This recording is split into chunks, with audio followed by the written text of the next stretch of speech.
Good morning. Good morning, Jenny White. Okay, so after whatever happened to our podcast, good morning.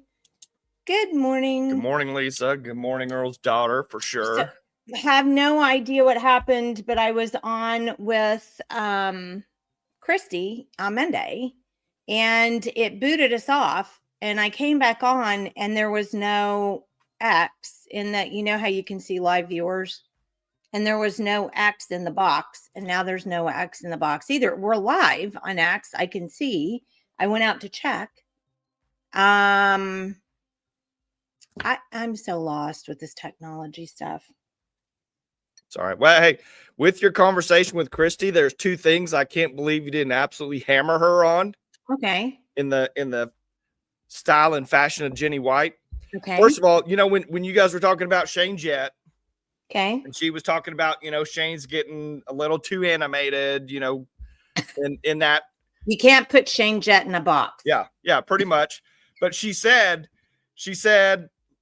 look, and she was talking to Shane. She said, look, your job is to write legislation. Oh, true. And I can't believe you didn't catch her on that and hammer her and say that's not his job. Yeah. That's not his job, Gen X. Yeah. And then another one is I wish you'd have messaged me if you were watching. Another one, Jenny, which this doesn't maybe it's not on the top of your list as much as it is mine all the time. But another one was when she was talking about I support the LGBT group and trans and all that. So there was a pretty kind of deep conversation there. And in that, right after that conversation, she was talking about you guys were talking about something with some legislators or something else. And we're talking about the fact that the caucus put out a thing on they didn't want there was an LGBTQ day or something on the Air Force Base. Yeah. Well, she basically said that hey, these are just words, you know, and they shouldn't affect you because they're just words, like name calling or, you know, whatever it is. But that's the whole precipice of that entire movement is you have to recognize their words, their pronouns, you know, all their sexual deviant behavior. You know, you have to just, you know, realize that and internalize it for yourself. So when she said that was kind of contradictory You know, when she said, hey, these are just, you know, they're just words, they shouldn't affect you, is what she said. But then it's, you know, that entire movement is affected by words. Yeah, fair enough. I mean, fair enough. But I wasn't listening live. Otherwise I would have. Oh yeah. I wish you would have. Yeah. Because sometimes it's hard. I mean, and I guess that's why I like doing that show, because it's pretty instructive even to me about communication, right? Because really, honestly, I mean, one of the things I had against Ryan Walters was you can't just scream and yell at people all the time and call them names. It just doesn't work. I mean, yeah, all of that stuff may be true, but people are going to just go turn off that hearing, pay zero attention to you, and then what good are you doing after that? So my whole thing has been to try to listen as much as I talk. Yeah. You know, and try not to say things that are inflammatory, because I don't see the point. I don't think inflammatory rhetoric helps. It just, you know, shuts people off. So, well, you stay being the good girl with the level head and the communicator. I like to be inflammatory. Well, but I sort of feel like I have a different.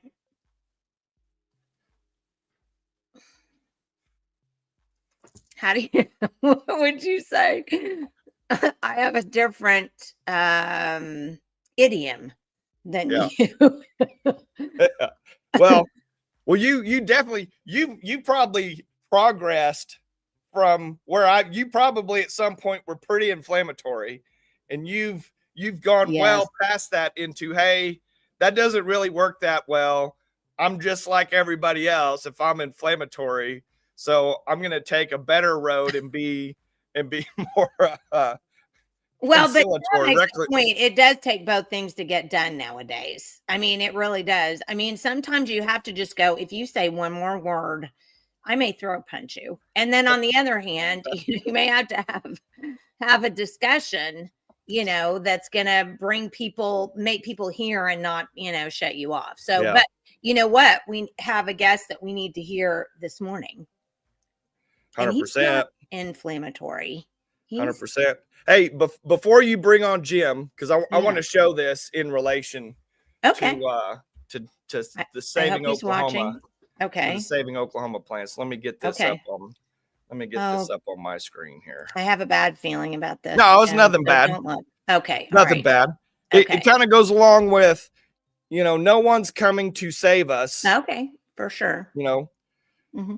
So anyway, my son sent me this. This was on X the other day. It says, no matter who you vote for, the debt keeps rising, the bombs keep dropping. I mean, and I voted for I voted for no more war. You know, we're going to end this war in one day.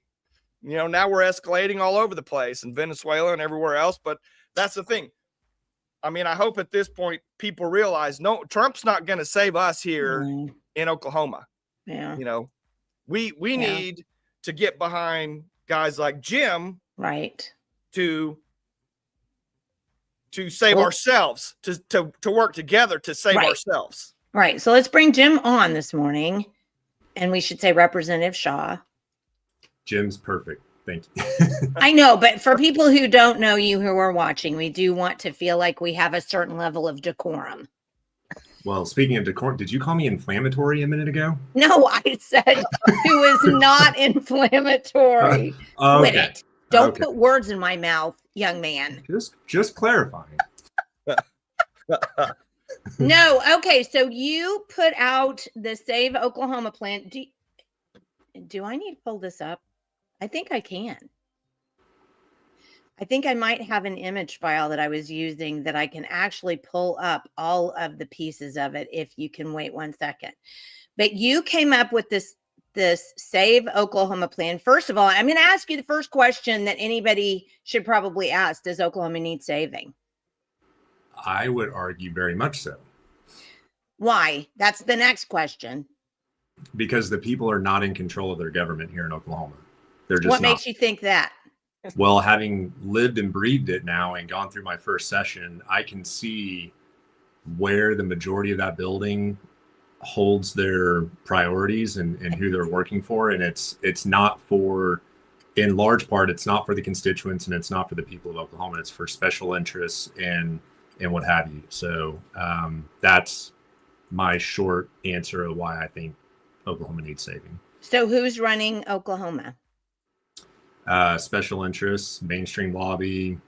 I mean, that kind of encapsulates a lot of entities, if you will, but that's who is really running the show. So how many bills did you get heard? 0. Well, you got one passed, I thought, that you were at least a co-author on. I ended up signing on as a co-author of the private. Well, let's count that one. We'll count it. We're absolutely going to count it. That may be what you have to do, Jim, is have somebody else put it all through and then right at the last second, just put your name on it. That way you're in there. I've said for a long time, I could care less if my name's on it, right? I mean, the issues are the reason why I'm here and why I'm continuing to do what I do. And as long as we went on the issue, that's totally fine with me. So why is it that you're Lisa's got a good one. I got to put it in right now just because it's a good one. Hey, I don't Maybe necessarily. It needs an 8, Jim. There's people that have said I need an 8, a 9, a 10. You know, and the DHS issue is very much top of mind. We all know, you know, what's going on with some of the recent issues with DHS. Yeah. That entity is out of control and it needs a huge correction with it. So I don't disagree with that. We can go into kind of the reasoning and logic of the plan and those 7 specific items for sure. But no, there is a very big concerted effort to go after DHS this round for sure. So let's stay on. Now it's on. How weird. Okay. So let's stay on topic and let me ask you the next question. Who are the gatekeepers? Who are the gatekeepers in the Capitol who decide what bills get heard? I mean, really, it's your upper levels of leadership, right? I mean, they put committee chairs in place. We've talked about this. We now have a 2-tier committee system on the House side. So there's a lower policy committee tier, which then you've got to get that heard and passed, and then goes up to an oversight committee, which then has to get heard and passed, and then it gets eligible to be on the floor. But so the committee chairs technically, air quotes, technically have complete control and authority of what bills get heard or not. But I mean, I would suggest that most of those decisions are in concert with those that are higher up in leadership as well. So special interest and leadership are deciding what bills get to be heard. Right. Okay. So who sent you to, who made you a representative? The thousands of people in House District 32. And so what does the word representative actually mean in that situation? What does it mean, or what should it mean?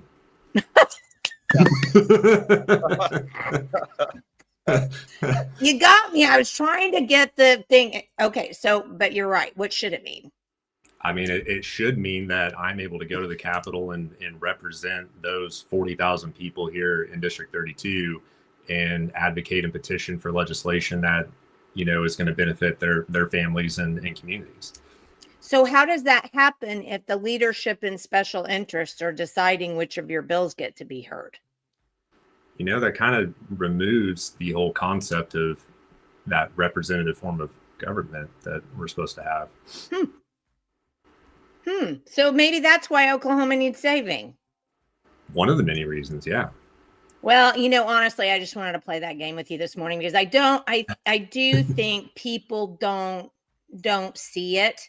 And I think people who are like not super engaged definitely aren't going to go find it to figure out what the root problem is. And when you say things, because I've seen things on social media, what about Oklahoma needs saving? Why does Oklahoma need saving? And you just kind of want to go, okay, well, even if you're not like super paying attention to who's running everything, even though we elect representation, then maybe you ought to look at the fact that we're at the bottom of the barrel in almost every indicator. Yeah. Well, and also, Jenny, real quick, Jim.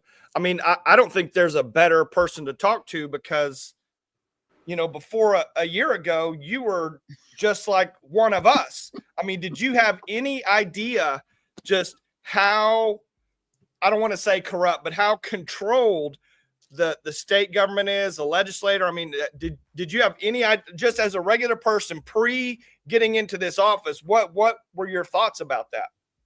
I mean, it was all kind of anecdotal. I mean, you there's the stigma that government is corrupt and everybody there is on the take or what have you, and certainly the federal delegation, a lot of people kind of focus on that when you talk about corruption, but that corruption and that, kind of ill intent and motive really is at your state, your county, your municipal level. It just doesn't get the same kind of attention that DC gets.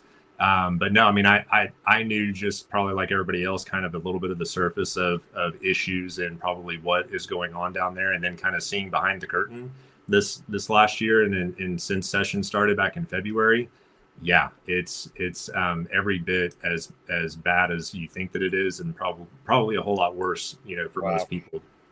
And Jenny, back to your point a minute ago, people thinking, well, why does Oklahoma need saving? Part of this plan that we rolled out is really to try to inform people that there are issues impacting their day-to-day lives, and they probably don't even know it. How many people know about biosolids and land and how that affects our water supply and our food source and everything else? There's people all over the state that have no idea that even exists, right? So people are being impacted, but they don't know it, and they just need a little bit of information. And then, I envision and hope and pray that gets a lot more people involved in day-to-day politics. Well, let's run down a couple of comments before we get started, and then I'll pull them in here and we can go after them. Personally, if anyone running for an office who would sign on to Rep. Shaw's proposal needs to be backed as long as they walk the walk and talk the talk. For grassroots patriots are not just Republicans. For within the Republican Party is the rhino establishment who are not grassroots, and it's very true. We need a list of items. That'd be a long list. George. Oh my goodness. How long do you have, bud? You need a curator. You need a full-time curator for that, Jenny. Well, and then he followed it up with that. Absolutely. Loving the vaccine decriminalization ban. My daughter was denied a good job with the city of Moore because she wouldn't get the Jabberwocky. I had no clue this was the thing in Moore. Ew. I would love to see people rise up when their elected representative's voice is silenced, realizing his voice is their voice. Absolutely. We've got to keep pegging that. Many don't know. This is why I talk poop with so many. You just talk poop with people, Lisa, because you want to. But anyway, dare I say that nothing much will change until we delegitimize or outlaw corporate lobbying and PAC funding. Its powers negating and replacing our votes and stealing our politicians' focus and promise to their voters. Denise that's like the best. Honestly, Denise, you said so much with such excellent word economy. And I had somebody tell me once that your lobbyists, your PACs are filling a void. They're filling a vacuum that will continue to exist until you have legislators that actually care about policy and what goes into the bills that they're trying to draft. Until you get the majority of legislators that are on board with being passionate about that vacuum is going to get filled by somebody. And right now it's being filled by those guys. But that's exactly why this upcoming legislative cycle is so very important, because if we can't get people who are going to say, I'm not going to take your money, I'm just not, I think that's going to help. And of course, we've got Julia on this morning. Love to see you, Julia. What if everyone just paid for the things they wanted government to do? That would truly be representative government. Here's $5. Do the roads. I don't know. But I mean, I mean, it is true. And she's always had a point about that. I mean, the problem when they steal the money from you and pocket the money is they can do whatever they want with it because they don't care. I mean, it's like, well, it's my money because it's in this account. And so I can spend it if I want. And they totally forget that the taxpayer, is the one. And John Boy makes a point. These lobbyists and PACs write the bills. They're the ones that write the bills. Yeah. All right, so I'm going to pull this in. It's a little, no, you haven't been drinking this morning. It's a little fuzzy, but you'll be okay. All right, so let's go number one. Number one. Hit number one. I mean, this was a lot of this list I've been talking about constantly for the last 18 months, but at the top of it, and the one that kind of was the last straw for me to get into the campaign and get into the race last year was the insanity that is industrial wind and solar and everything associated with green energy. I mean, so hold on. I'm going to stop you. You used a word that I think is very, very important in this. Industrial. Yeah. Yes. And so what's the difference? I mean, let's just suss a little bit out the difference between personal use, because I used it on my farm, personal use and industrial use. I mean, there is a massive difference between a 20-foot windmill that's going to power your well, or a set of solar panels on your roof or adjacent to your home that's powering your home. There's a massive difference between that and a 750-foot industrial machine or thousands of acres of solar panels. They're dramatically different. And so I have always said industrial. I have never ever knocked the personal use of that. That's your choice, and you're not impacting your neighbors negatively by doing a small home-sized, personal-sized solar or windmill. But those other items, the industrial side, absolutely has a far-reaching impact beyond your property. Yeah. And I mean, we can say very quickly what the turbines are made of, all the oil that sprays, all the birds that they kill, the glass getting into, land that could be used for food. Yeah. I mean, there's just 100 different tons. And I think more than anything, and I'm curious to know what your thought on this is, Jim, what do you think the absolute worst problem with industrial green energy anything is? I mean, honestly, like you mentioned, there's environmental issues, there's economic issues that impact adjacent property owners and things like that. I think potentially the most severe, I don't want to underscore the issue that it presents to non-participating property owners. I'm not underscoring that, because that's either probably number one for me or a very close second. I think potentially the more catastrophic issue and widespread issue is the grid reliability factor, that we are weakening our local and regional grids by putting so much intermittent and unreliable energy onto the grid. It's causing your electricity rates to go up. That has a broader impact across a lot of people in the state and in the region. But a very close second, if not a tie for first, is the non-participating property owners that are negatively affected. Mine goes all the way to the bottom. They steal the money from us and give it to other people to enrich the people doing it. No, I've classified this as probably the greatest redistribution of wealth in our lifetime, potentially. It is a massive scam. It's true. I mean, you have fund managers pimping this stuff, because look at NextEra. Yeah. Look at any of these companies. It's just, well, it goes way above that, Jenny. I mean, we look at hundreds of venture capital, private equity deals, specifically to go in and target and build the infrastructure of all this stuff. It's ridiculous. Well, and then you've got not only those that are in kind of procurement and development and operational side of this quote unquote industry, you've got all of kind of the ancillary big corporations across the world that are signing on to it just to get some stupid ESG credit score that they're being pushed by their boards or what have you, right? So it goes even beyond that. Yeah, it's bad all the way around. Okay, so prohibit the agricultural use of biosolid waste. Explain. One sentence, we are one of only 13 states reported that continue to allow food to be grown in human industrial waste. That I would think would completely resolve the issue and debate. We actually had an interim study yesterday. I had a couple of hours in the morning.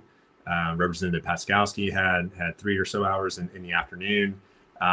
I thought it went really, really well in terms of the roster of speakers that I had in the morning did a fantastic job of identifying why this is really not a good idea to use human and industrial waste as fertilizer on farm and ranch land, on food sources, on floodplains and impacting water quality and water sources. And then also a couple of folks that had some alternative technologies to help identify paths forward, because cities are still going to grow. We're still going to have waste issues in cities and elsewhere. We need a better way to handle it moving forward. And there are better ways to do it. We just have to force industry and government to actually take a step in the right direction and quit doing what they're doing today. Well, I as a person who has had it dumped one property over from me to the north, and numerous times, people will, I don't think people understand, because if you live in the city, you're never really going to bump into this stuff anyway. You know what I'm saying? I mean, it's not like you sit around in your house in your neighborhood going, oh, I feel terrible about biosolid apple. I mean, it's not, these people don't really come in contact with it.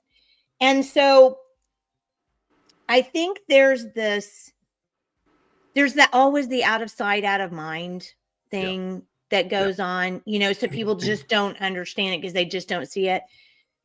I mean, we can go into, but you did an interim study on it, and I'll throw up the link to it at some point so that people have it, or put it in the comments or something. It's not just the fact that it has industrial waste in it and human poop that comes with, I mean, anything that you put in your mouth goes out the other end. I mean, in one form or another. So then that means antibacterials, hormones, opioids.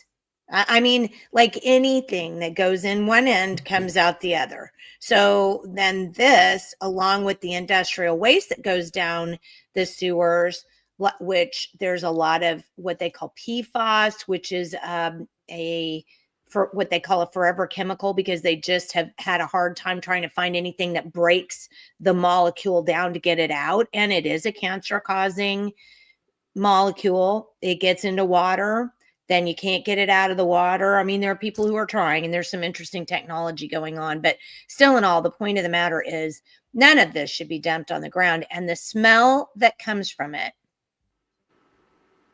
I've tried to explain it to people, but people,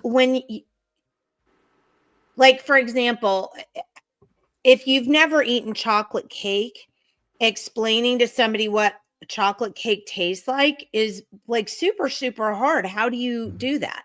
So how this stuff smells is a super hard thing to explain, but I can tell you that the smell of it is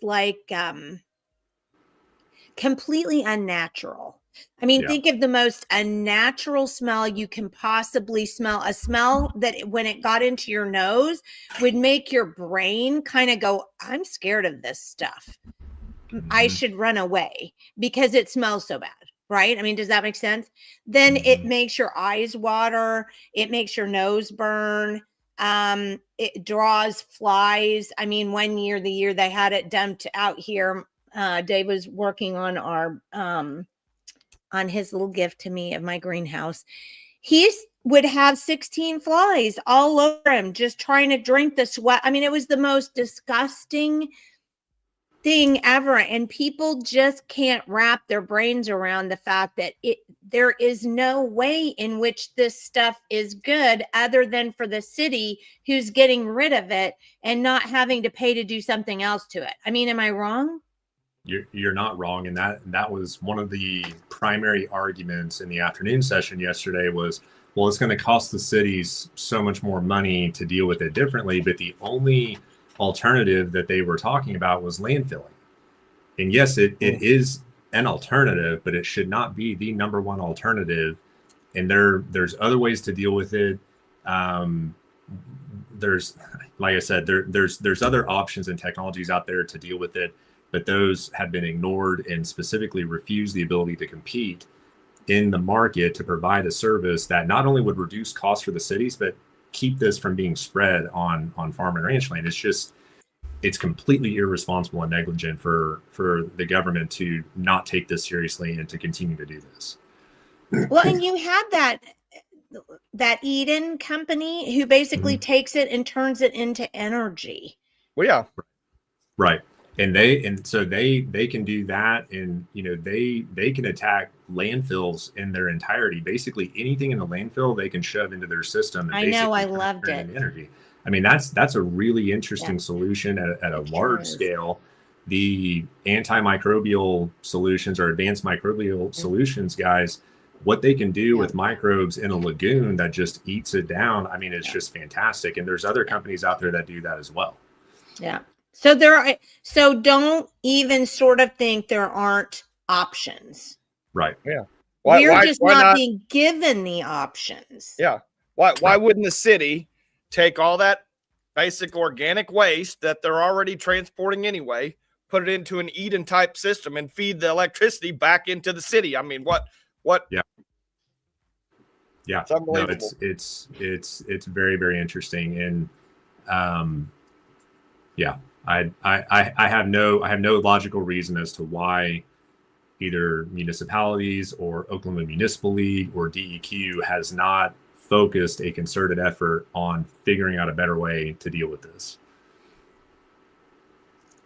No idea. Okay, number 3, criminalize hostile foreign ownership of land. Oh, but I love the fact that Oklahoma is owned by the Chinese. Yeah, it's great. It's fantastic. I mean, I've always wanted to learn to speak Mandarin. And you're seeing candidates, mention that, well, I helped outlaw Chinese ownership of land and it's illegal for that. And it was, that was said back in my campaign last year. And on the books, it is supposedly illegal. And there's some affidavit that you're supposed to sign when you close on a property. That doesn't do anything. And there's no enforcement capability with it. So we have to criminalize it. We have to force it, because anything that's just a point in time going forward is not good enough.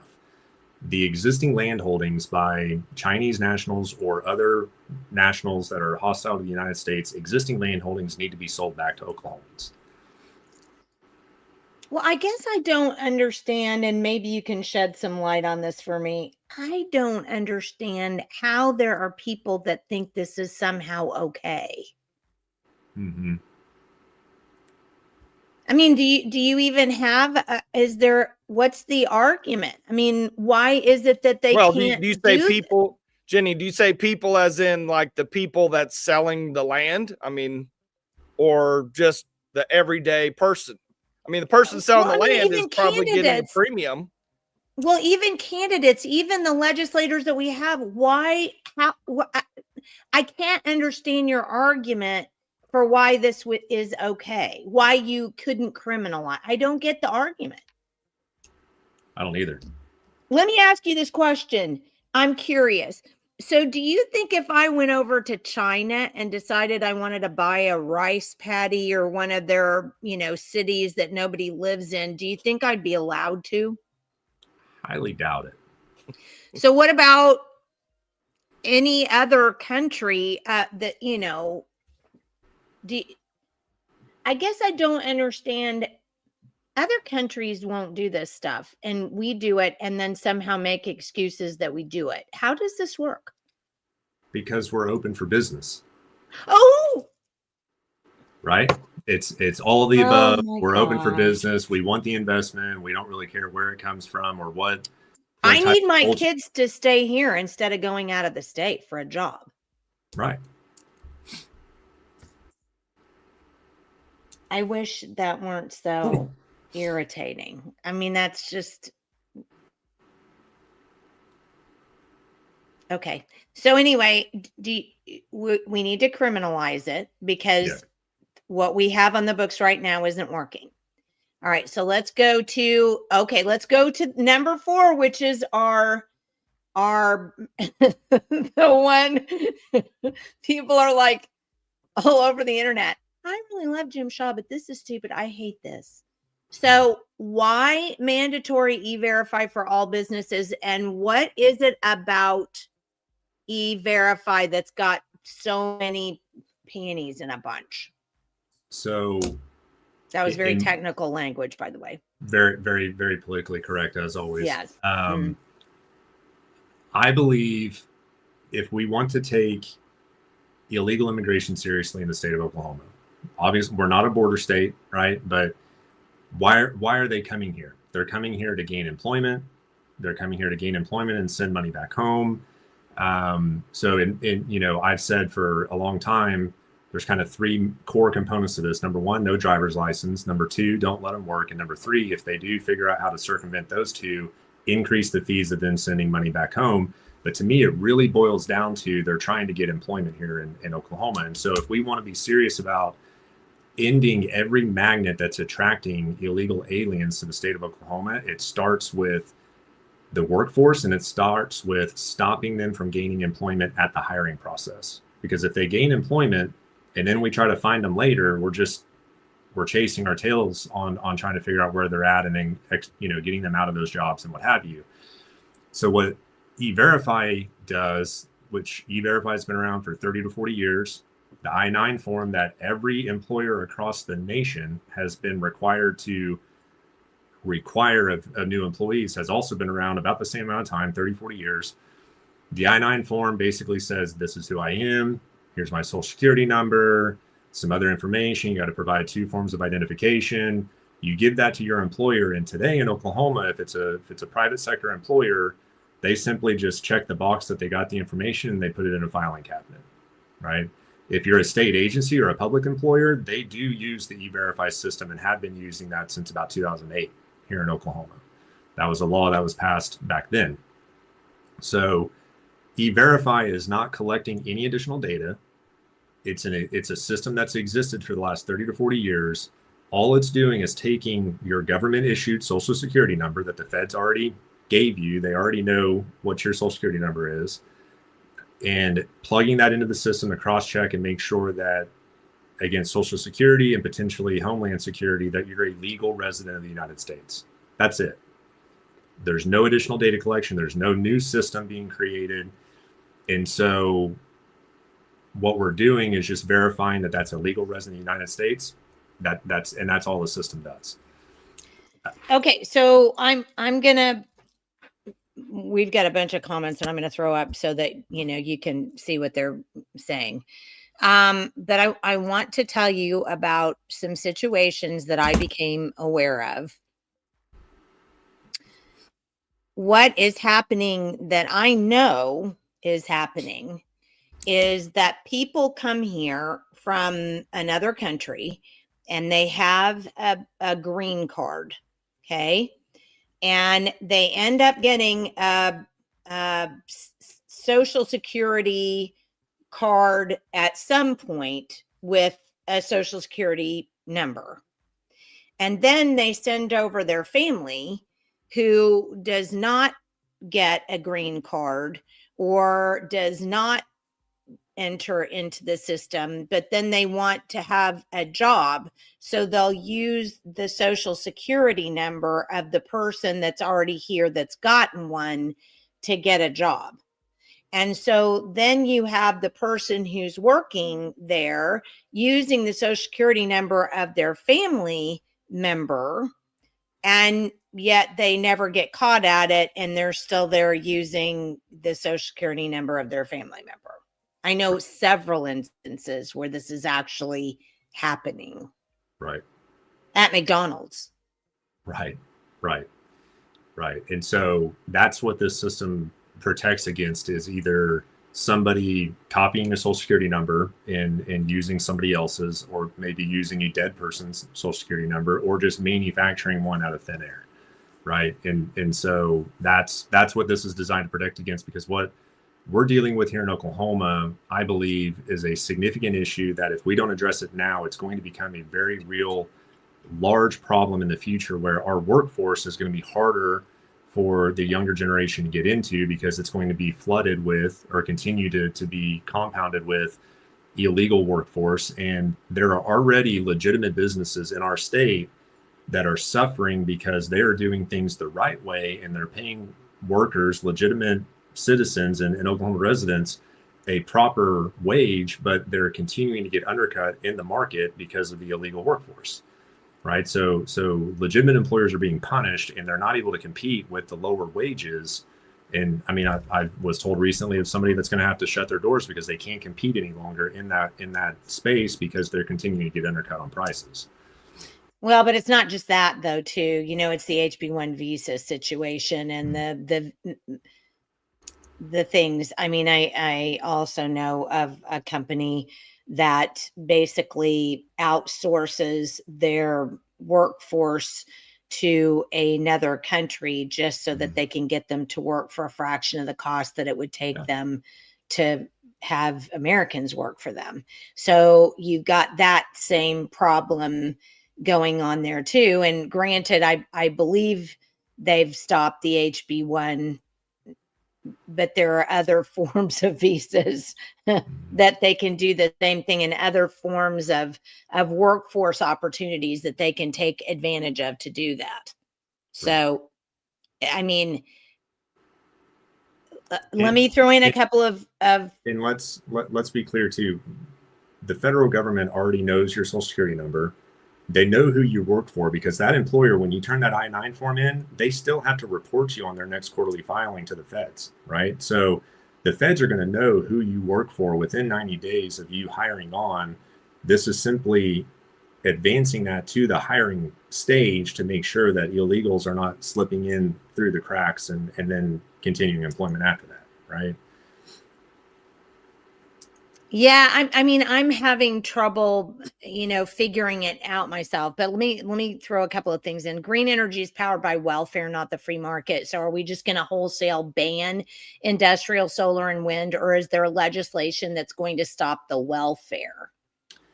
The bigger state subsidies that we were providing to industrial wind specifically, I don't think there was anything on solar, is set to run out at the end of next year. But again, we tried to put a stop on that this last session, which is about $14 million a year that we're still pouring into that. They still get a ton of other tax benefits and treatments that I think is ridiculous. But yeah, the majority of that is coming from the Fed side on the subsidy side for industrial wind and solar. I think we're maybe getting some relief there, but it's years, ahead that we're going to be able to actually see the fruits of that. Yeah. Dorn says it's frustrating to hear municipalities representation say there's a financial burden on upgrading wastewater treatment facilities while they support billion-dollar sports arenas and beautification projects in their cities. And I do think that that's true. I mean, you've got Oklahoma City. They just passed another giant bond issue, and it's all about the stuff, and it's not about health. And it's very frustrating. And Sarah points out biosolids are even in bagged plant soil for flower beds. You have to really watch out for that. It's very true. Milorganite, Jenny. What? Milorganite over at Home Depot. We covered that one time in a podcast. Yeah. And if I can make a comment also, Jenny, before you go to the next one. Sure. Jim, like when we talk about all this federal subsidy, all this stuff, I mean, ultimately, I just want people to always realize that's money created out of thin air that is just basically monopoly money in one way or another. And it's literally controlling all aspects of our lives. And Jenny, I don't know if you remember, it was maybe a podcast we did about a year ago. And I said at that time, we were adding $1 trillion of debt to the budget at like every 6 months, whatever it was, something like that. We're now literally at the place, and this is under, President Trump also, but we're at the place now, Jim, we're adding basically $1 trillion every 75 to 90 days. Before too long, it's going to be every week, so that's just another pet peeve of mine. But all of this, in my opinion, all this tyranny exists because we allow an unbacked fiat money to control us. Yep. Yeah. Are we sacrificing approximately 800,000 acres for green renewable energy to only dump poop on the remaining farmland, which may cause more possibilities for viruses and parasitical problems in our cattle? It's funny. We talked about this one time and I said, so I watched Soylent Green with Charlton Heston, like when I was a kid, like when it came out. We went to the movie to see Soylent Green. And I remember at the end of that movie, if you haven't seen it, you have to see it. At this point, it's camp, but you have to see it. And at the end, all throughout the movie, Charlton Heston is very concerned about what they're eating and what the government essentially is feeding the people.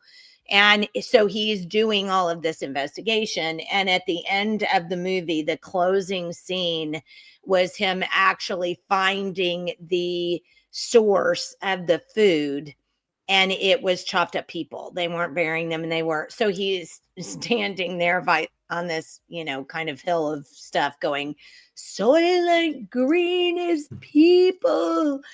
And the one thing that if you're a person if you're an elitist and you want to like Klaus Schwab and you want to run the world, what are you going to do? You're going to kill the ability of people to feed themselves. That's just what you're going to do, because everybody has to eat. It's a lot harder to deprive them of oxygen than it is to deprive them of good food. So if you poison the soil, if you make it too expensive for things, if you put up a bunch of industrial crap on land that should be used that's arable farmland that should be used for grazing or farming or whatever, we're going to end up buying food from other countries and we're going to end up not having enough food to feed ourselves. So it's part of a larger issue. But if we don't start focusing on that and making people aware, I saw something one day that made me absolutely die laughing because some people are so ignorant.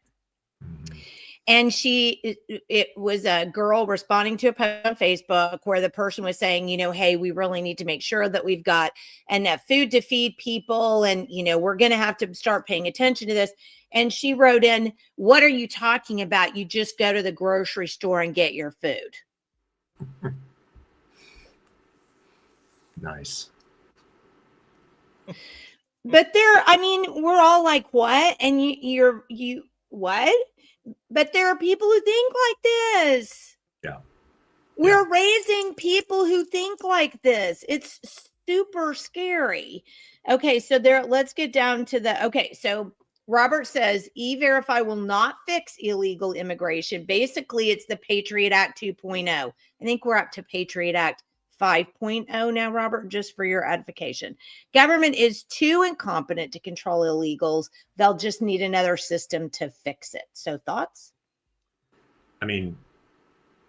Immigration is a federal issue, right? And this E-Verify program is a online free tool from the feds.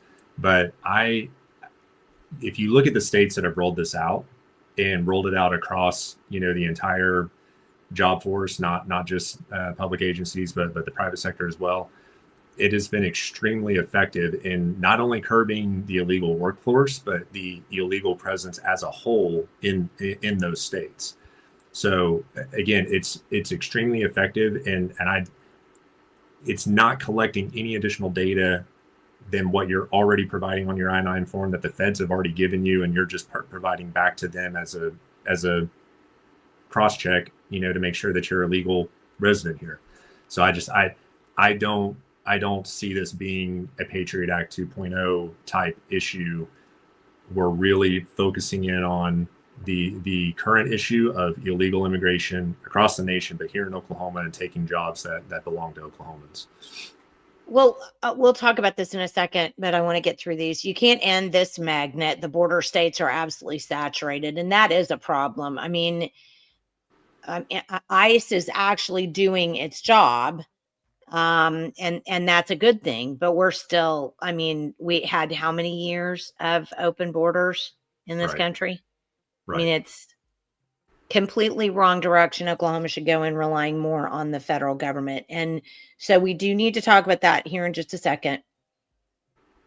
No on that one. No government mandates. No more government verifying anything. No more social security numbers. The reason they come here is because government takes money from the working class and gives it to millionaires and people that don't work. Not a good system. I'm not sure. My comment to that, Julia, I think I would change that a little bit. The reason they come here is because government steals money from the working class and gives it to them. They're the ones that are getting the free health care. They're the ones that are getting this and that and the other thing. And that's why it's so upside down. I honestly think, Jim, instead of maybe doing a mandatory e-verify, we just cut off any support to anybody who isn't legally here. So no hospital, no nothing. I mean, they can't come if there's no support system that allows them to gain a foothold here. Mm-hmm. I mean, that is a component. I mean, there's still, if they can find a way to work and to get money, I mean, that's still going to be a magnet, right?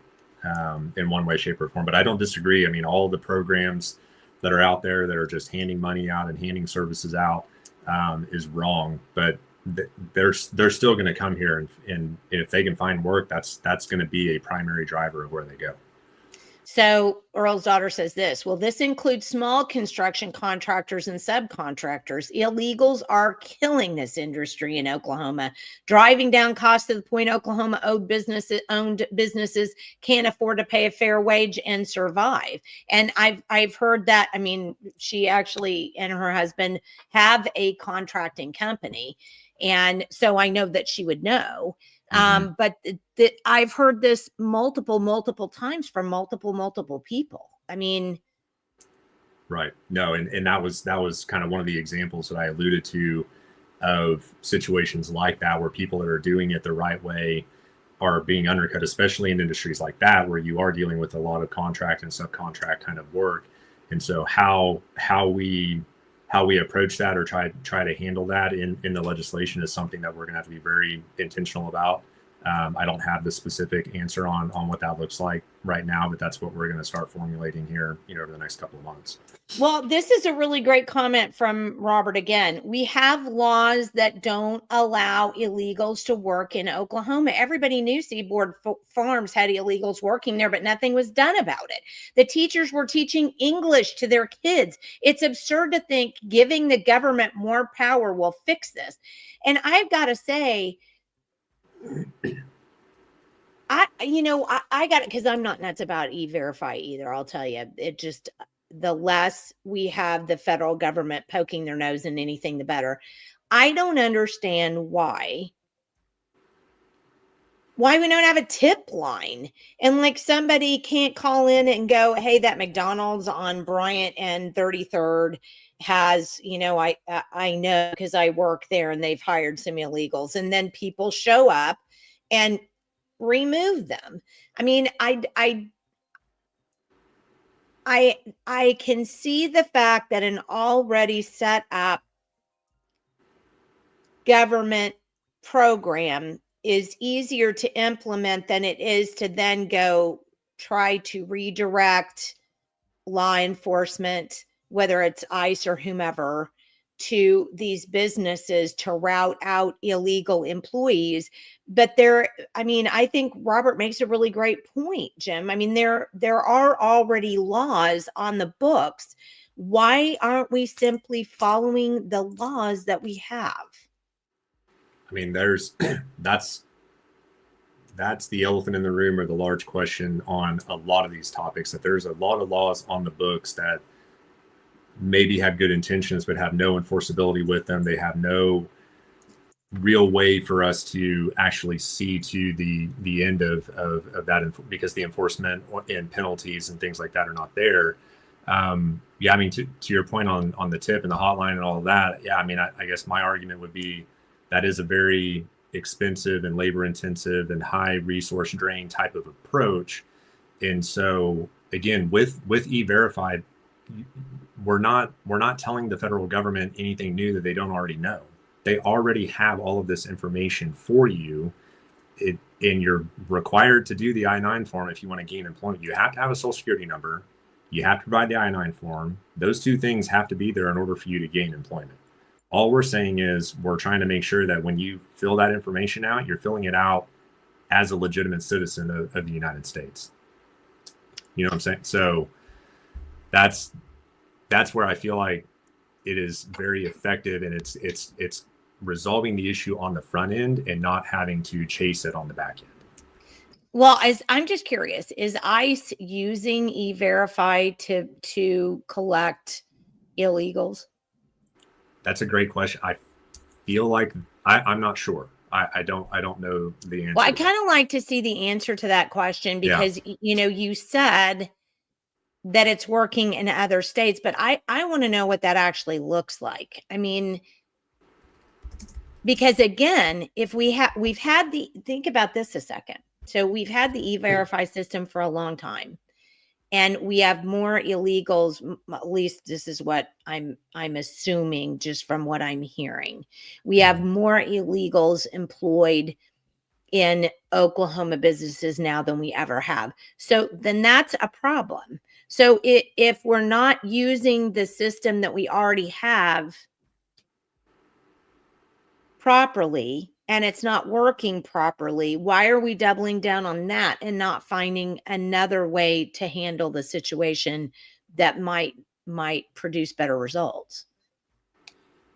I mean, the studies and the research that I've done has shown that E-Verify does not have any constitutional or privacy issues with it. It's been upheld in Supreme Court ruling out in Arizona, in that it is a very effective method of stopping illegal workforce on the front end. I keep talking about the front end because I feel like that's the key ingredient here, is that you're stopping them from gaining employment from the start, right? And so, I mean, yeah, I'll absolutely look into the ICE, question that you had. But the main thing is that I don't think it should be a burden on the employer to confirm that information is accurate. That's not their job. They're being required to collect the information, right? The I-9 form and the 2 forms of identification, but to determine, is this social security number accurate, or what I'm saying, like that. Well, why is that not an employer's job? Because I would want to know. I mean, I would make that my job. I don't want to be employing people who are illegally here and taking jobs from other people and driving down costs. I mean, sure. So Jim, real quick, just to put this on you, what do you do when the employer is complicit in that? And like, as an example, I'll tell you. Now, granted, this was 15 years ago, before my dad retired from National Beef, which is in Kansas. He was one of the top guys at the plant over there in National Beef. And one thing that they did, their entire workforce was basically illegal. But one thing that they did is they cut checks to these guys. They made them to cash. There was a private check cashing place in the cafeteria at the plant. So these guys would get a check made out to cash, go cash the check at the private place, and walk out with the cash. So, I mean, how do you stop or even audit, like, not saying that goes on today, but that was going on when my dad was there, because my dad was like, infuriated over that, because he was an immigrant himself and came here and naturalized. But how would you stop someone like that? That's, I mean, a huge, international company like that. Yeah, I mean, I think to your point, like the large scale meat packers, I think are a huge offender of this, of hiring illegals, right? I mean, how you get around that? I mean, yeah, there should be punitive, repercussions for businesses that are knowingly complicit in hiring illegals. Absolutely. But what we don't want to do is penalize an employer for following the rules of gathering the paperwork and doing the E-Verify check when somebody lies on that information but it passes through, right? I mean, it's not going to be 100% coverage. I mean, you're looking for a large majority percentage of effectiveness, but you're not going to ever be 100% effective, right? And so what you don't want to do is punish employers who are following the rules and that employee has falsified the information in some way to get around the corner. You don't want to punish the employer for that, right? Well, but I think there are ways to do that. Let's get a couple more questions, because this is a good question. I'm curious about this myself. Mr. Brightside asked, does E-Verify push the UN Sustainable Development Goals? I mean, I don't believe that it does. I mean, I'm hopefully people know I'm the last person that would try to propose something that is going to be a massive UN type agenda or personal, privacy invasion type of issue. That is absolutely, and I know good intentions and what have you. That's not what I'm proposing. And I feel like I've done the research on this issue on all 7 of these items. I mean, there was a lot of thought and intentionality behind these 7 items. There's dozens of issues that we could talk about, whether it's DHS or property taxes or what have you. But these 7 are very specific, and maybe we can get to that towards the latter part of the list. But the research that I've done and what I've seen across the rest of the states that have done this is a good solution. And it, again, is not any additional invasion of privacy that the feds are already. I mean, the feds are out of control. Right. But in a lot of different areas. Yeah. But the one thing we do is not do more harm. Right. I mean, Sure. Or not rest on that. We get rid of that. Robert said ICE is today under Trump moving illegals out. The government already has the power to act, but under previous leadership, the government did nothing to enforce these laws. We don't need to give more power to the government. And then, FDA has placed beef, pork, chicken, fish, and other meats in the same category as biotech meats. Biotech meats are lab grown. I'm not sure where that came from. Reminder of federal government is trillions in debt. Every federal dollar equates to taking a credit card with high interest out in your children's and grandchildren's name. Earl's daughter was curious about that one as well. It doesn't help either that Oklahoma is importing employees from foreign countries, like the Mexican teachers for Oklahoma public schools. She makes a huge issue. I mean, we have HB1 visa people who are actually here from Turkey, who are Muslims teaching Muslim schools. We've complained about this for 15 years, like at Dove. I mean, and we just allow it to keep happening. So I mean, to me, Jim, it seems like what we really need to do is to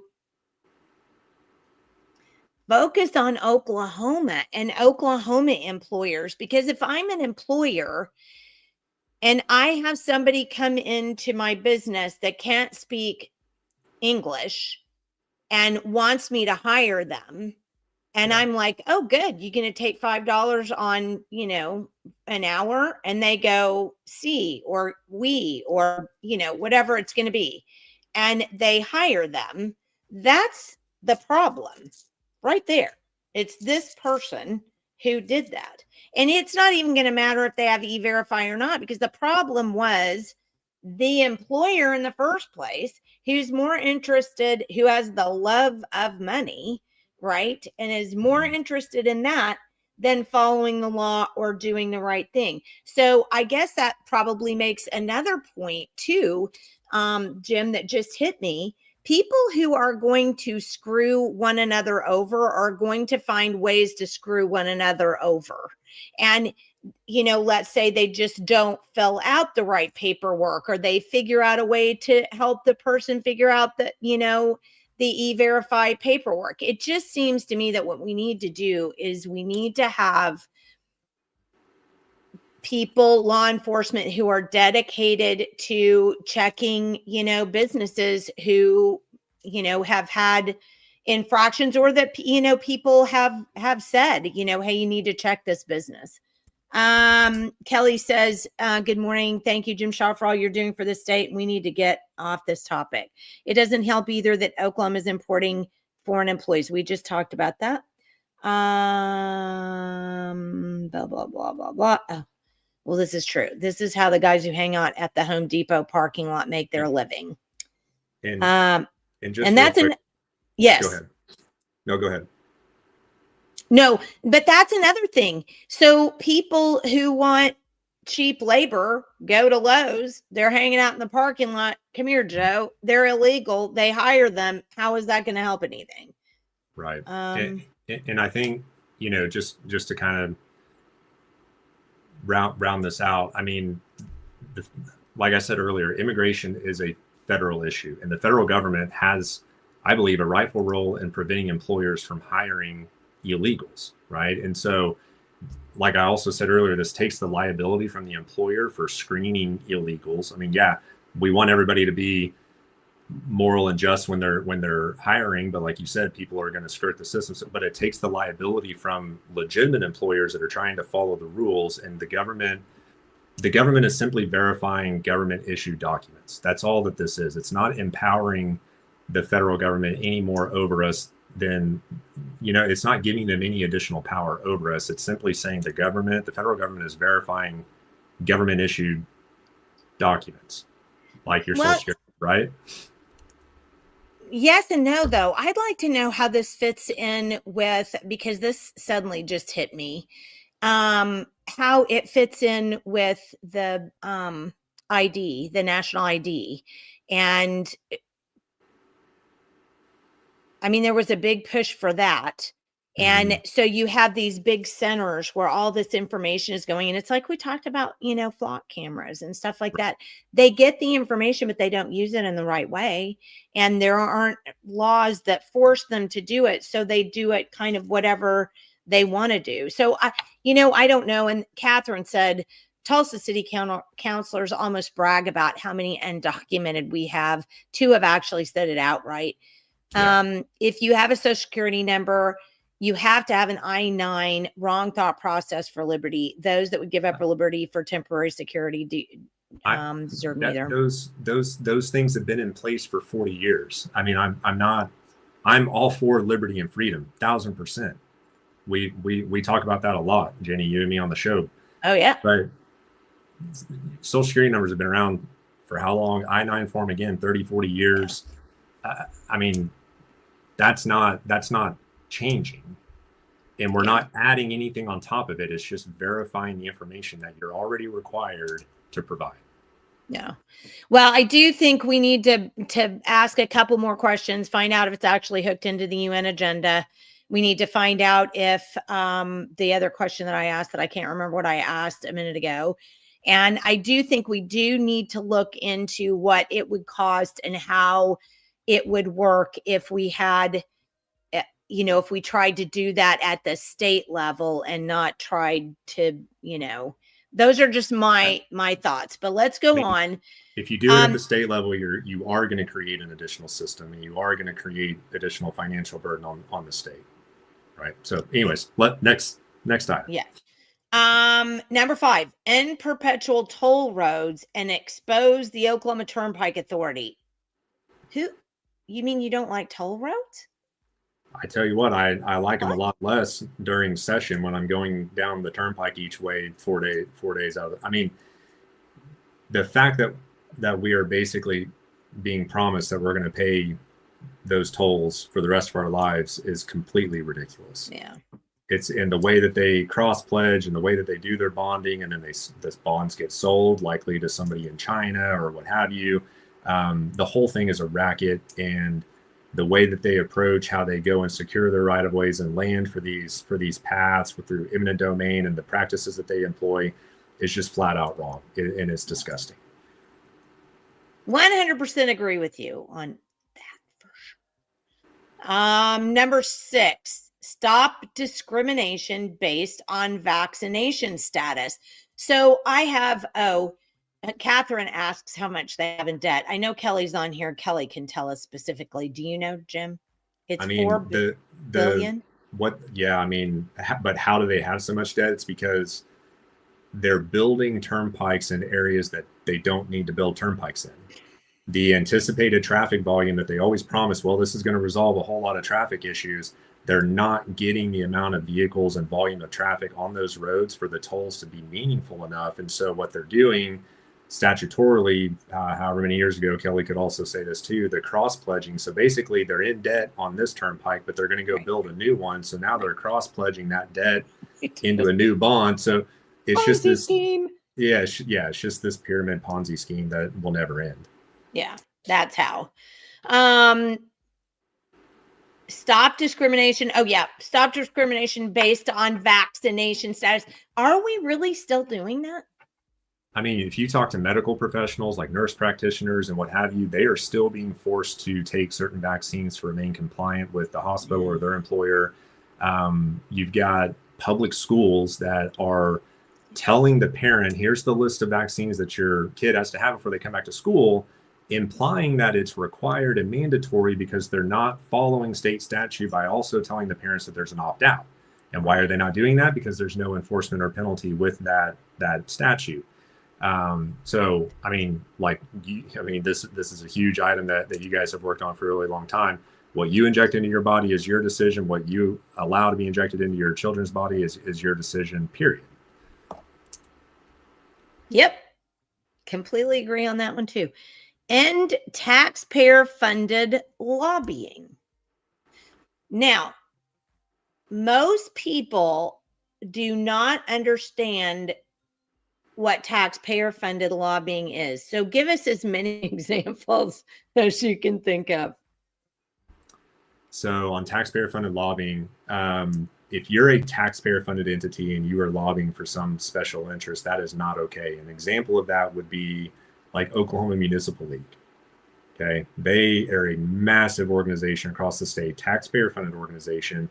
And I was told, and I can't substantiate this, so we're going to say that this is what I was told, that they spent millions of dollars this last session trying to kill and fight every single human or biosolid ban or moratorium or any kind of regulation on it. They spent that kind of money to protect the municipalities from potentially spending more money, which they don't really need to. So that's one example. Another example, somebody told me that Tulsa Public Schools sends somebody to the Capitol to lobby for them for like 80 or 85 grand a year. They pay that person. They have for years. Yeah. Yeah. And so those are just a few examples. And I would suggest 9 times out of 10, what they are lobbying for and what their special interest is probably antithetical to the majority of the people that live here in Oklahoma or that, live around the areas that they serve. So I'm actually trying to think of a state agency that doesn't have a lobbying arm, because we know OTA does. We know that I think DHS has a lobbyist. We know that tons of public schools do. Tons of them. Well, and they're kind of getting around this too with they're not calling them actual lobbyists anymore. They're legislative liaisons. Yes, that's right. So they're directly employed by the agency, and they sit in between the legislature and the agency as a helpful friend. But that helpful friend will also tell you, hey, here's this bill. We want you to vote for it. Right. Yes. Yeah, no, that's the absolute truth of the matter. And I think, well, and Michael, you and I don't know how many years we have said this. It's so bad in public schools because what ends up happening is the lobbyists for the public schools are really always on the opposite side of the parent. Right. So it doesn't matter what parents want, because so long as the lobbyist is coming in there telling them what the administration wants, they get what the administration wants, which further subjugates the parents to the bottom of the pile. in public education in Oklahoma. So you're not only paying for the system, but then you're like when Michael, when you took Edmund to court. Yep. So you paid. We paid for the lawyers on the Edmond school district. All the taxpayers paid, and the lawyers still to this day, Jenny, I've probably put in 5 different requests for the actual invoice for our case, what the lawyers charged, and they'll never send me the invoice. They send me some bogus thing that says, oh, we only charged $20,000 for that. And that's total bull. I guarantee you, they were upwards of $50,000+ that we, the taxpayers, paid for the school to defend their vaccine, and mask was really more the vaccine position. I mean, it's so true. I mean, so you're paying for your attorney as a taxpayer to sue the school for not doing what the school is supposed to be doing. And then you're paying for the attorneys for the school to keep you from doing what you want to do. It's nuts. I mean, this has to stop. I mean, it just has to stop. And most people don't even know this happens. Mm-hmm. Yeah. And not just the initial case, but all the way through the appellate, all the way up to the Supreme Court, which we won that also. So is that entire process we paid for on both sides. It's so stupid. Catherine Ann says, what if someone reports you for not vaccinating your kids? Does DHS get involved? Because we know there are major issues here with DHS. Massive issues with DHS on the vaccine and reporting. Since technically state statute says that you don't have to vaccinate your kid to send them back to school, I would like to think, and that's a pretty stupid statement here with DHS, but I would like to think that they wouldn't have the ability to jump in. But they've proven time and time again that they can get their way into a situation and just completely wreak havoc on people's lives. So again, we pay them to hurt us. Right. Yeah. No. 100%. Lisa says, because I asked you, I said, is it still an issue? And that was kind of tongue in cheek anyway. It wasn't like, gosh, really? There still need to be protections for us too, Jenny. What if they pull this again in the future? And it's true. I mean, this is another thing that I hadn't thought about. It needs to include forced payments to checkoffs also for that's a tax. And you got to explain more to that, John, because I've heard of that, but I'm not really sure what that is. Privatizing roads outsources legislative responsibility and accountability. How many times have I heard a legislator say we can't do anything about this or that with the OTA? Yeah. And the way that the OTA is structured and the way that they are supposed, that statutorily they've been approved by the legislature for certain projects. And that approval has happened really for a long time, a long time ago. But the fact that we don't appropriate any money to them, again, kind of distances the legislature's ability to provide some oversight and accountability, right? So no checks and balances. No. Yeah, and that's what government has to be. I'm going to call especially on a core item that's a core function of government, which is infrastructure, yes. Right? Correct. I'm going to call myself a liaison anytime I talk to someone about something. It's a good call. It's true, though. I mean, it's 100% true. It's not illegal to not vax your children. And that's, yeah. Okay. But I'm going to one up you on that one there, Elisa. Okay. It's not illegal not to vax your children, but it's also not illegal it's not illegal to not give your child a treatment, a specific treatment. And yet we just had a medical kidnapping because somebody felt like they needed a better treatment than they had. So this is a huge problem, altogether. Regarding OTA for the people whose land is stolen, they should also receive a lifelong OTA royalty. Darn, that's pretty good. It's pretty good. I like that. That's a pretty good deal. Okay, so we've been over the 7. We know that really everybody's on board with all of them, except that the mandatory e-verify is causing indigestion. But that's 1 out of 7. I mean, that's 1/7 of a plan that, is a great plan. So what do you need from us? How can we help you? Are you already drafting legislation for this? Are there other people involved in drafting this legislation? Just give us some marching orders from here. And, on the House, we're limited to 8 bills. And obviously this is, 7 items in the SOP. But so I will carry probably a lot of these. I carried a lot of these last session too. As part you don't have a great track record though. Not a great track record there, but we're getting some conversations where conversations weren't happening before, which is great. Okay. But no, I think there's going to be some other legislators that are going to maybe take the reins on some of these, which will be great. And these 7 items are not meant to try to force a message across everybody across the state that these have to be your top 7 items. Right? Sure. I mean, these 7, yes, they're 90-10, 80-20 issues across, conservatives across the state. But they were very important to me personally and very important to my district. And I've been continually reminded they are very important to a lot of people across the state. But these 7 items were meant to define issues that special interests and lobbyists are openly fighting at the Capitol. You and I both know that they would prefer to fight in the shadows, but on these items, they're fine taking a front row seat and fighting these 7 items. And so, yes, DHS is a problem. Yes, property taxes are a problem. Yes, dozens of other things are problems, and I will fight on your side on those for sure.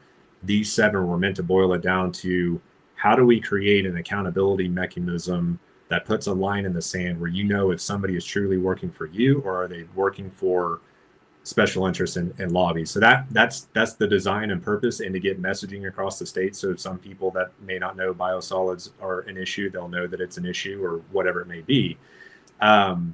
So really, to answer your question, what would be helpful is just spreading the message about the issues. There is a website, saveoklahomaplan.com, where you can go and sign the pledge to say that you support the plan. You'll get updates, through that and what have you. SaveOklahomaPlan.com. Correct. There are incumbents and candidates that are actively signing the plan to show their support. There's 24 grassroots groups that are supporting the plan and pledging to support to only support people or potentially support people that have signed on to the plan.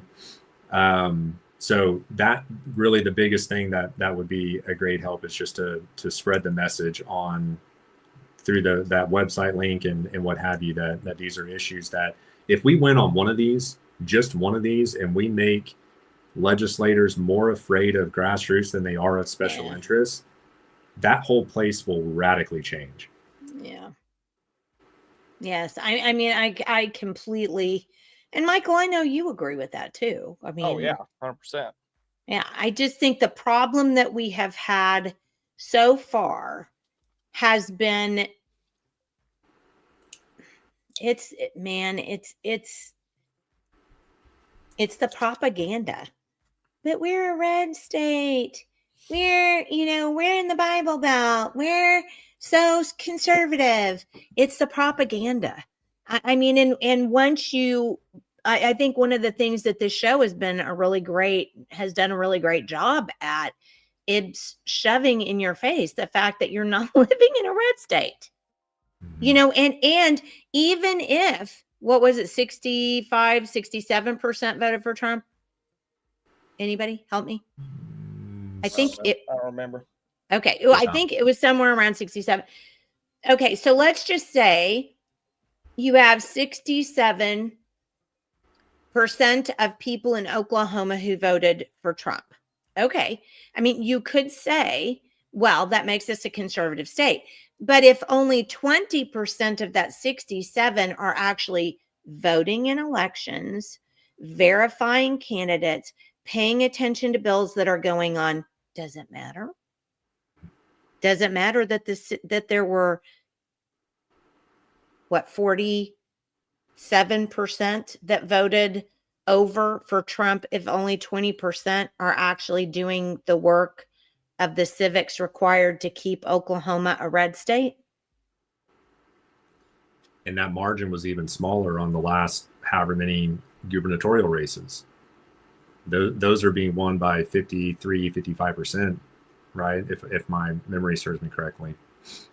So, I mean, people who are on, and we've got a nice audience this morning, people who are on, you must talk to your buds. You must talk to your family members.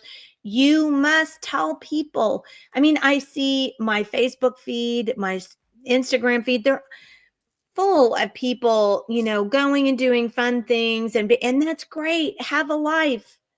Do life. Also do this, because your kids aren't going to have a life if you don't also do this. Just saying. And don't believe the propaganda. Let's go back a couple. There were, okay. So John was explaining the beef checkoff is a forced payment of $1 every time you sell an animal. You have checkoffs for pork, corn, soybeans, sheep, and a lot of other ag sectors. You have no choice. I don't remember that online. Do you? I'll have to look into that some more to. Yeah, I don't know. And then Lisa said, oh, that wasn't lost on me. I thought of Daryl Doherty, Dana Nana Lincoln's parents, and many others. I typed that comment. Yeah, we've got a whole bunch of them that are in big trouble. Do you think your fellow legislators understand how angry so many Oklahomans are, or are they still not getting it? The unfortunate truth is a lot of them probably still are not getting it. I think obviously when we go into next session, we're going into campaign season. And so behaviors may be a little bit different going into next session in terms of how you see votes take place and what have you. Again, if we win on the issue, that's great. And that, that is fantastic. But I think those folks at 23rd and Lincoln need to be continually reminded just how frustrated people are. I mean, that's not something that should ever ebb or flow down in a downward trajectory. They need a steady dose of reality. I completely. Hey, look how close I was. Thanks, Mark. You were close. I always love it when I'm close. Beef checkoff is a federal program. I'm gonna believe you, Robert. I do not know, and I'm not really sure. We'll have to have John's gonna come on next month to talk about beef prices with Trent Luce, and we're gonna have a whole conversation about that because there is so much going on, and Trump did irritate a whole bunch of people with that whole but let's buy beef from Argentina thing again. I have had legislators flat tell me that I'm not laughing at you, John. I'm just laughing because I've had the same thing happen. And especially when we were fighting Common Core tooth and nail, they would always say stuff like, well, how do you know that's going to happen? Well, you don't have any verifiable evidence on that. And they would always talk me off of it. So few people ever went, oh my gosh, Jenny, you know what? I'll have to look into that. That looks like something, that I need to look into. Give me some resources and all. No. These people would argue with me. It's wrong. You don't argue with your constituents. You say, oh my goodness. Okay, well, let me look into that. I mean, it makes me so angry. I should have put great ideas in quotations. Great ideas. Okay, so let's go over them one more time. fight the green energy agenda, prohibit the agricultural use of biosolid waste, criminalize hostile, looked like horrible for a second, hostile foreign ownership of land, mandatory e-verify for all businesses, end perpetual toll roads, and expose the Oklahoma Turnpike Authority. Stop discrimination based on vaccination status and end taxpayer-funded lobbying. I don't know who really can't get behind those. I mean, I just don't see it. I mean, you mean rational thinking, red-blooded Oklahomans, Jenny? Yeah, because you're not talking about the caucus and the leaders. Oh, the yeah, leadership and the government. Yeah, but here's the thing, and I do want to stress this.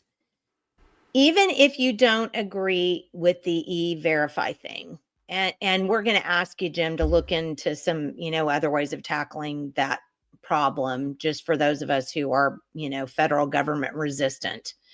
So even if you don't, I mean, I signed us onto it because it's an important thing. These things are important. They are important. So let's not play that game of that. I don't agree with this, so I just can't agree with the whole thing. No, you can, because if there are more things than you agree with than you don't, you sign on. You do what you, I mean, come on. So let's not have, because I've seen so much stuff going back and forth over this e-verify, and we're not going to help anybody by playing the rut in the road game. So just to reinforce, I mean, there's polls out there that will indicate that is still a 90-10 or 80-20 issue. And even in Texas, I think they did a non-binding question on one of their primary elections a year or two ago, and it overwhelmingly, like 85, close to 90%, had a yes in support of it for primary Republicans. So again, it across the state, it is hugely endorsed, and obviously across other states as well. Dorn mentions we're going to have a great time at Lincoln County GOP Boots and Bling tomorrow. Lots of guest speakers too. I'm hoping my knee will let me ride that out. So I'm signed up. I hope I can be there. All of us who signed in support of the Save Oklahoma plan agree with all of these. Thank you, Rep. Schott. Well, I signed on and I don't. So I'm not going to say all, because I'm still not super.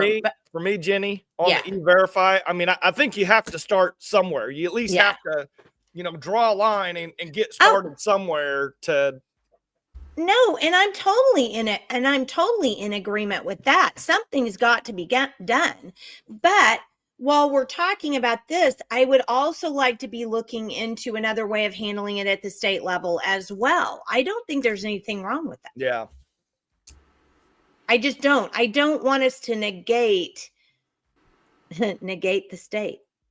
Yeah. I mean, again, immigration is a federal responsibility, a federal issue. And if we pull this down into the state level, it's going to be extremely expensive. It's going to be another system that people are going to have to file their information into that doesn't exist today. So, well, and I guess, you know what? I didn't think about this, Jim. I didn't think about this until just now. So we have a federal judge who ruled against Governor Stitt on one of his, remember he had that EO on immigration, which was essentially worthless anyway. I showed it was, but he had this EO on immigration, and one of the things in there, some group sued, and a federal judge in Oklahoma had to say, no, that's not what we can do. It has to be done at the federal level. So thinking on that, I now see your perspective in that sense. I mean, we are kind of stuck there. A federal judge will just rule against us again if we try to tackle it from the state level. So yeah, I kind of see your perspective that I hadn't thought about before. Because again, it's a federal issue. This is a federal tool that states can use to help curb, and participate in trying to curb the illegal issue. but it's a federal responsibility. Yeah. And so, yeah, I mean, that's absolutely what my research has shown as well, is that we would be participating in or taking advantage of that federal system that's in place. And again, it's not anything brand new. It's no additional information, no anything like that. Yeah. Because that would be a major issue with me if they're like, okay, well, now we need to collect data points A, B, and C that we don't already have from you, and then send that to the feds. Absolutely non-starter, right? No. And I honestly, I have changed my opinion about that at this point in time, just simply because of the fact that it is a federal issue and we can't do anything. Well, we know we can't constitutionally, just because of the fact that we've already had a federal judge rule against us. And the Constitution does say that the federal government deals with immigration. So, right. That's an excellent point I hadn't thought about. And, you're right on 100%. That's the tool that we have right now. So I guess you're right. Just making sure that we're protecting Oklahomans by not allowing that data to be shared anywhere else. But I see your perspective now. Yeah. Sandra said, we just heard of a concrete guy who's getting out of the business because his competitors outprice him by using illegals. It's not okay. E-Verify does protect small businesses. Darlene says, as they're being pushed out of blue states in our business, we're seeing an increase in illegals taking jobs from Americans. As a supporter of the SOP plan, I'm trusting that every legislator and candidate that signs onto the plan agrees with all of these issues and will support them if elected. I researched all 7 items before signing on to the Save Oklahoma plan. People are spreading rumors about E-Verify because they are establishment and won't sign on to the plan. So they need to undermine the plan so they don't reveal the real reason they won't sign it. We, the people, need to know the truth. Their lies won't mislead us. We are becoming educated. 2026 will show our new knowledge. Okay, so I'm going to push back a little bit on you there, Storybrooke, because I know several of the people who have commented here in this section about E-Verify are in no way rhinos. They're very libertarian. So that's just not true on that. We need E-Verify. Thank you, Jim. Great job. So, I'm going to put this back up again. So let's go over what people need to do. Jim?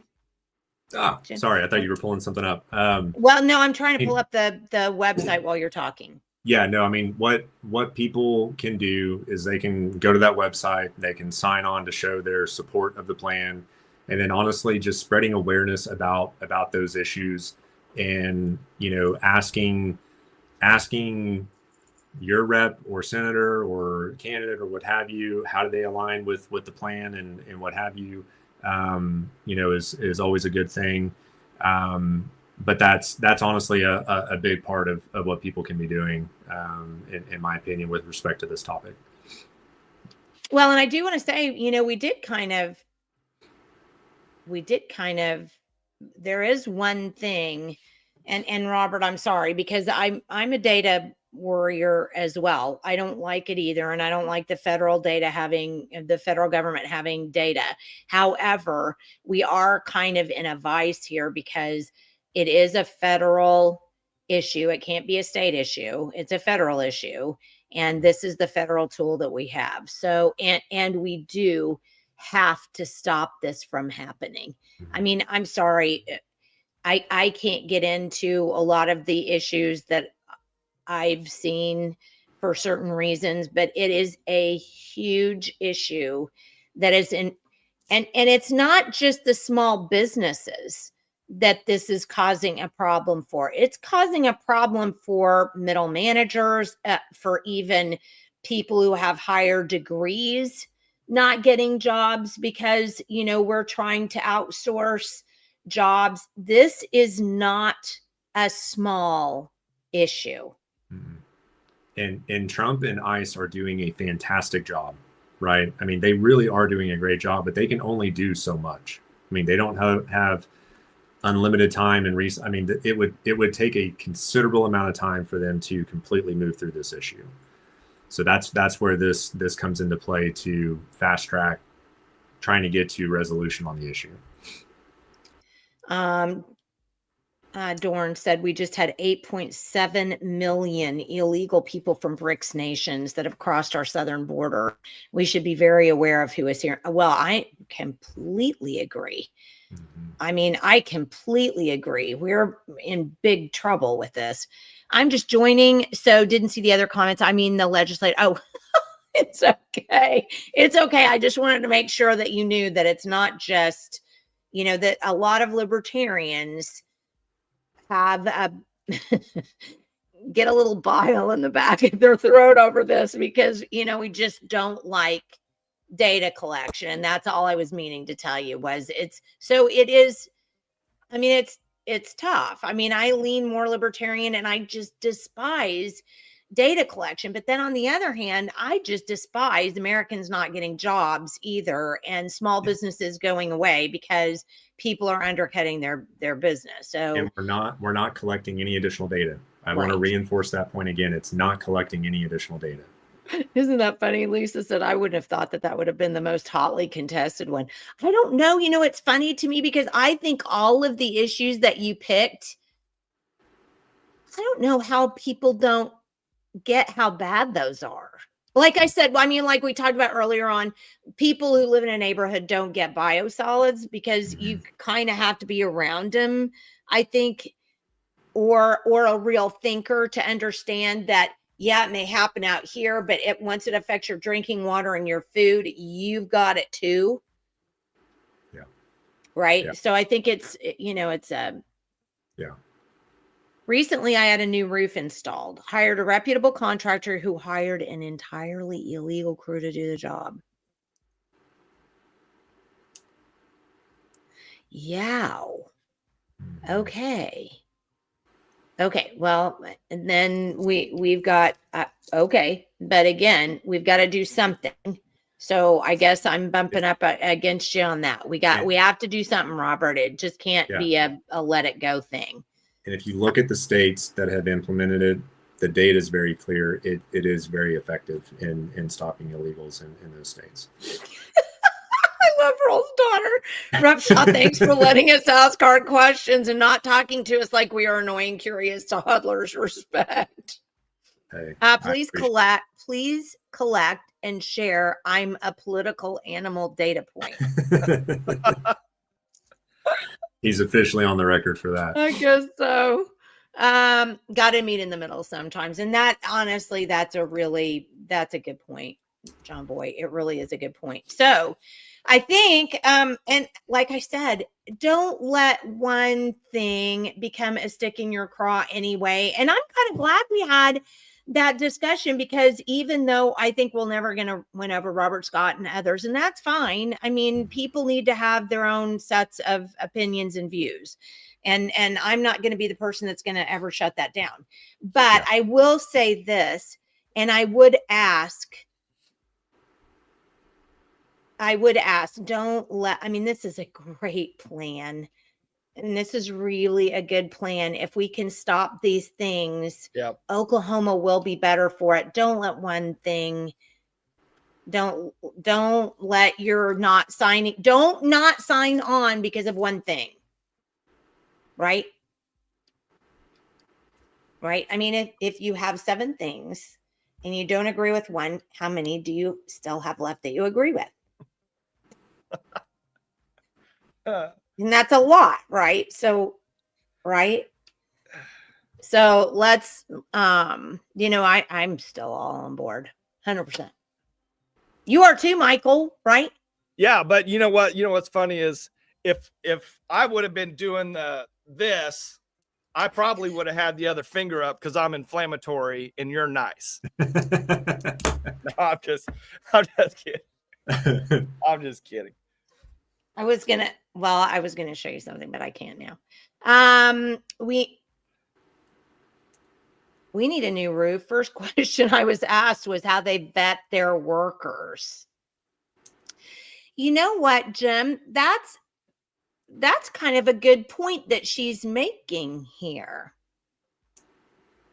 Well, that's kind of my only issue. And I don't know the whole E-Verify system, Jim, but like the people that are abusing it now, paying cash for illegals or whatever, who would actually audit them to make sure they're turning the proper paperwork in or complying with E-Verify? Like how would that even work? Yeah, no. And I mean, that kind of, we can rabbit hole into a much bigger conversation on performance audits across state agencies and all that. I mean, there's huge opportunity there. If we would quit defunding our state auditor's office, and pulling Oh money, my goodness, that might help, mightn't that it? might help. But no, to your point, Michael, on E-Verify, I mean, yeah, I mean, who specifically would audit that, or what, whose authority would that fall under? That's something that we need to hash out. Yeah. Well, and Robert has another point. I'm not signing on to anything until I see the text of the bills. And I don't see, and I wouldn't either sign on to a bill until I saw the text. I don't think that's what we're doing here. I No. think by signing on to the plan, well, I'll let you, I'm sorry, I didn't mean to speak for you, Jim, go. No, yeah, you're right, because I wasn't specific on how to fight how logistically or tactically to fight each of these 7 issues, just that we're all in agreement that these are 7 issues that need to be resolved. Now, tactically, how we actually do that in the legislation is, very debatable, and that'll be something that a lot of people are going to have input on, and everybody's going to have the ability to say, I support it or don't support it, or wish you would amend this, or what have you. But if we're marching towards the same objective and same goal, conceptually, that's what the plan's about, right? Because my vision for attacking OTA may be different from Kelly's, right? Or my vision for attacking green energy may be different from somebody else's. But we all know that those are 2 issues that need resolution. So the bottom line is you're not signing on to legislation by saying Right. You're in agreement that these 7 things need to be fixed, or the majority of the things you don't agree with number 4, that these things need to be fixed. So it's more like endorsing the idea that these are things that need to be resolved in Oklahoma before Oklahoma can make meaningful, movements forward. So I don't think that signing on, saying that you agree with the plan, says that you agree with, I'm going to agree with all of the legislation that comes out of, pertaining to the plan, because I wouldn't do that either. And Jim, you don't expect anybody to do that. No, I wouldn't expect a blank check from anybody on anything in terms of legislation, for sure. And I don't expect a blank check ever, from people. And that's, I appreciate the comment that somebody made earlier. I mean, I respect and welcome all the feedback and all the questions. So what did I snort or something, or no, Michael, do you want to read it? It's hysterical. I could not help it, Jim. Thorne's comment literally was hilarious. You read it. It's great. Oh, I see it. That's awesome. Did you put it up there yet? No. He says, let's push a P-Verify politician system to weed out the trans Republicans. 100%, Dorn. 100%. I snorted. I thought that was hysterical. If they are roofing your roof and fall off, do you call for help? Because you can't ask them if they're hurt. There are several issues, not just cheap labor. Do you know that's not funny? And now that I'm going back and thinking, we had to have all those piers put in the house in January. And one of the dudes, I mean, they didn't speak a lot of English, and one of the dudes fell off a ladder, and I tried to ask him if he was okay, and I could never get anywhere with that discussion because I don't speak Spanish very well. I mean, not enough to be able to hold that kind of a conversation. Well, the AI on your phone speaks Spanish pretty good, Jenny. Oh, stop. Just succumb to the system. Stop. Well, then make it more vague like the other 6. Stop illegal immigration into Oklahoma. I mean, again, like I understand the point. I feel like with that particular topic, I've mentioned 3 different things, and I filed legislation on the fee increase. I feel very confident that this is the one that needs to get the most airtime. Okay. All right. Yeah, fair enough. Fair enough. All right. Is there anything else? Because we almost went 2 hours on the 7-step Save Oklahoma plan. What do you guys got? Well, Michael wants to start telling me about how I probably have a chip in my knee now because it's new. And No, the government's I'm gonna save control. that. I'm gonna save that for another show. But Okay. I We're will gonna have a whole show on that. Is Earl's daughter still on? I hope Earl's daughter is still on. She may be. Because I want to play that video that I told you I wanted to play, Jenny, from last week, where I said I have an old video that I imagine this was Jenny White in her training to be the freedom fighter that she is. Now, just to preface this video, what I want you to think about is, so there's some balloons in this video. So I just want you to, I'd label all these balloons like OTA, Republican caucus, run the state like a business, public education, chamber of commerce. That's the labels. Okay. Like if I was any good at anything, I would take this video and I'd put up all the logos, in place of the videos. I mean, in place of the balloons on here. Okay.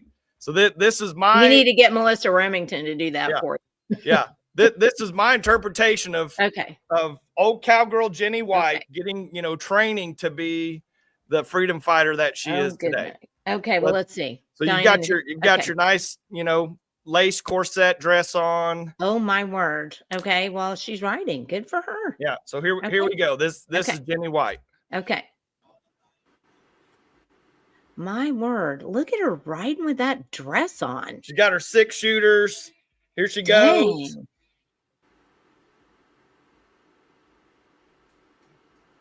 You know what? Sandra's daughter just did something like that recently.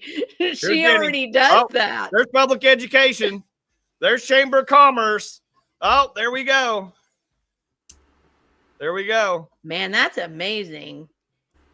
You go, girl. I wish I was that talented. I just fall off and dislocate the other knee. That's what I imagine right there. Jenny White in training. Yikes. She's amazing though. And like I said, Sandra's daughter does do that. Okay. So anything else, Jim, before we hop off of here? No, I just appreciate it. As always, I love being on the show, and I honestly really love all the questions. So appreciated the dialogue today. Well, I thought it was like super helpful. It was very productive, I thought. Yeah. I think so. I mean, maybe that's just because you changed my opinion. Well, like, it was super effective if you got me to move. You changed your opinion. Well, no, I mean, you giving facts. I mean, that's fair. Yeah. I mean, I think most people respond to facts, right? And you brought the facts. And so it helped me to change my opinion. Amen. So, but I mean, my opinion of the Save Oklahoma plan never changed. I mean, that's why I signed on early, because these things are important and we have to get these things done. So honestly, Jim, thank you for, thanks for just being you and showing up down there and representing the people and understanding what good government, I mean, what it is. Amen. Well, I appreciate that very much. Well, we need to gather around you and the other, like Molly Jenkins, Gabe Woolley, help me out, Tom Gann, Rick West, Derek Hildebrand. There's more out there for sure. Yeah. So we need to rally around these guys, please. And because they'll they'll do the right thing. We just need to be there, you know, for them. So let's make sure that we do that. All right. Anything else before we get off of here today? I'm good. Appreciate you guys. All right. I think I'm good too. So Friday we have a candidate for state superintendent. I'm hoping Rob Miller is going to be on, and we hope to have, Lisa says. Thank you, Lisa. Didn't want to get off without that. So we'll see you on Friday morning at 9 a.m. And again, go to saveoklahomaplan.com and sign on. Well, you're not signing on to the legislation. You're just signing on saying these are 7 important topics and I'm behind you. Oh, hey, this was amazing. That's hysterical. Okay, well, there you go. Now you got her. All right, everybody, have a wonderful day and watch the wind, car doors and parking lots, that kind of thing. Watch out for that. And we'll see you again Friday morning at 9 a.m.